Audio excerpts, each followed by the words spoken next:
America, it's playoff time in the NEAWL, and this is the postseason edition of This Week's Junk, coming from the Burlington Lab. While the year started off with its share of surprises, things have settled in almost exactly the way the experts predicted before the season's start. Let's flash back on December 13th, 2012 and have a look at the league's power rankings prior to Week 1 action. As you can see, our analysts were near perfect in their predictions. The Portland Panthers are comfortable at number 1 with only the Boston Bombers in the rear view mirror.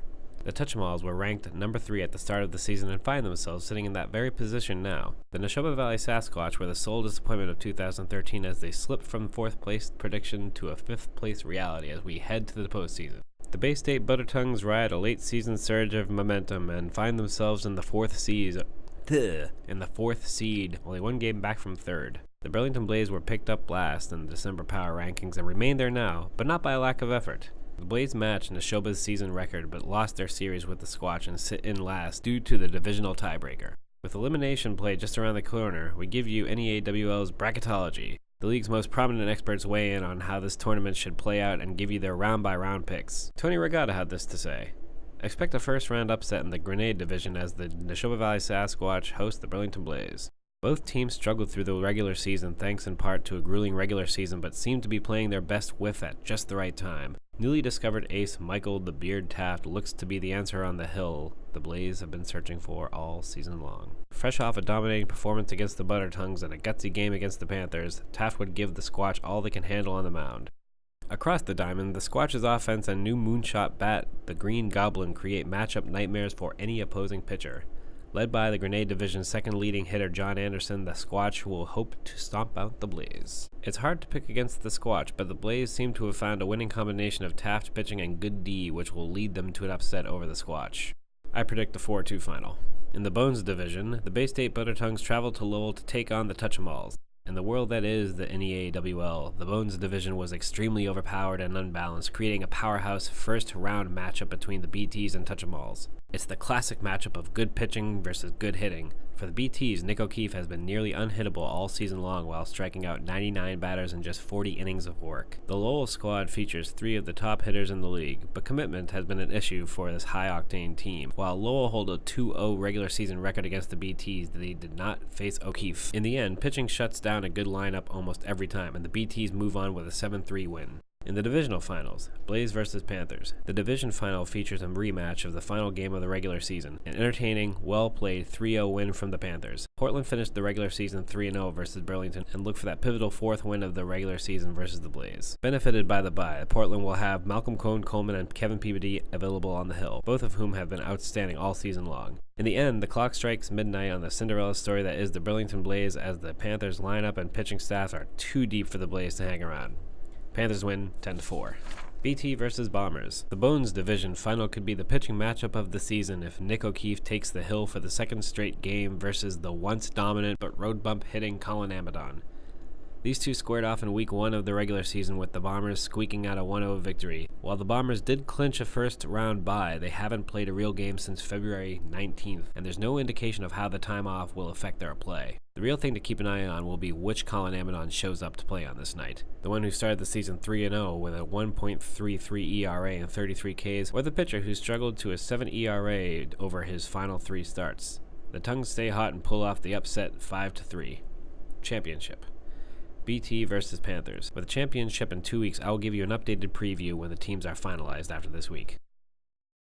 Mikey Burton gives us a similar ending, but the story's early chapters look much different. Grenade Team 1, Burlington Blaze vs. Neshoba Sasquatch. This should pan out to be a good game. Though the Squatch have taken the season series 2-1, the games have been hard fought. The Squatch lost their first matchup by a Pat Coop Keating walk-off home run in extra innings. In their next matchup, John Anderson, the master Squatch, held the Blaze scoreless, and at the same time we saw a resurgence, some may say birth, of the Neshoba offense. Their final matchup pitted Taft and O'Grady again for their rematch of their first game. The Squatch squeaked away with a final win on the back of the DOG. Though this is the first round matchup, this will surely be one of the more entertaining playoff games. I think we will see the Squatch walk away with a trench fight with a win. Prediction: Squatch 7, Blaze 5. Grenade Divisional Championship, Portland Panthers vs. Neshoba Sasquatch. The Panthers are the team to beat and the Squatch really need to be the team to do it. Portland swept the season series 3-0, but 2 of those wins came in extra innings. Both of those extra inning games were back and forth, a combination of good pitching versus good offense. The deciding factor in this one, the pitching-batting output from Malcolm Coleman. Last time facing the Squatch, Malcolm hit 4 home runs in the game. Panthers take this one.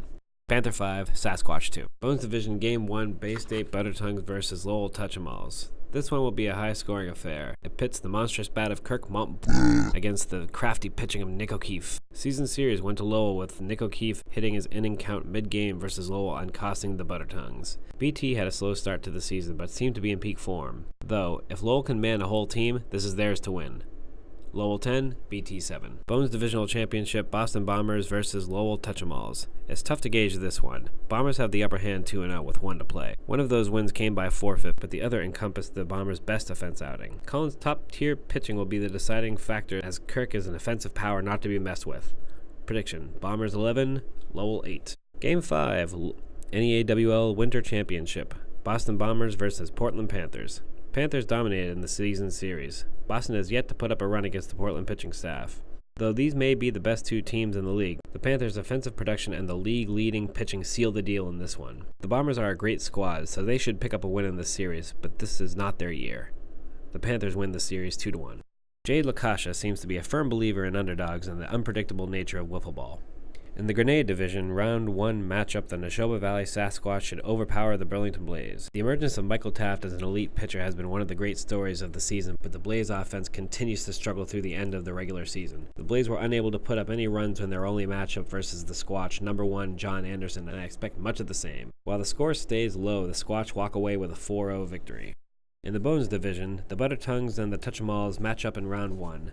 The Buttertongues are the hottest team in the entire league right now, and it's going to be tough to slow them down. If Lowell fields their entire roster, the game becomes interesting as the combo of Montbleu and Deschain is fierce, but ultimately they cannot keep up with the strikeout king Nick O'Keefe. Depending on which Lowell team shows up, this will be the blowout of the year.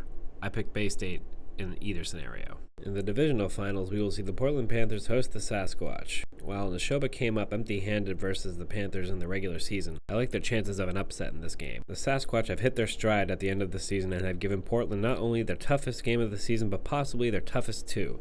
The Panthers are truly a team to beat this year, but for whatever reason they seem to match up poorly versus Neshoba. This game likely goes into extra innings once more, but the Squatch steal a victory from the jaws of the Hungry Cats by 1 run.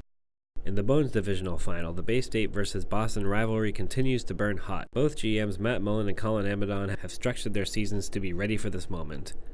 The Bombers own the Tongues in the regular season, but the Buttertongues host the most recent victory. As stated before, the Tongues are riding a hot streak coming off a victory from each of the league's top teams in the last few weeks. Bay State should continue their winning trend and knock off the Division 1 seed, paving their road to a league championship. The 2013 NEAWL Championship, we find the unlikely matchup of true underdogs. With a superior regular season record, the Buttertongues host the Sasquatch. While Neshoba matched up well in their divisional final versus the Panthers, they do not have the same luxury here. The Sasquatch should be proud of their postseason heroics, but will find themselves outclassed in the championship. The Buttertongues sweep the series and become our first winter champions. Well, there you have it, folks. The Panthers remain the favorites, but even our experts can't agree on who, what, when, and where. Here at Junk, we hope you have enjoyed the regular season and look forward to what should be a spectacular postseason. Signing off, good night, and go fuck yourself.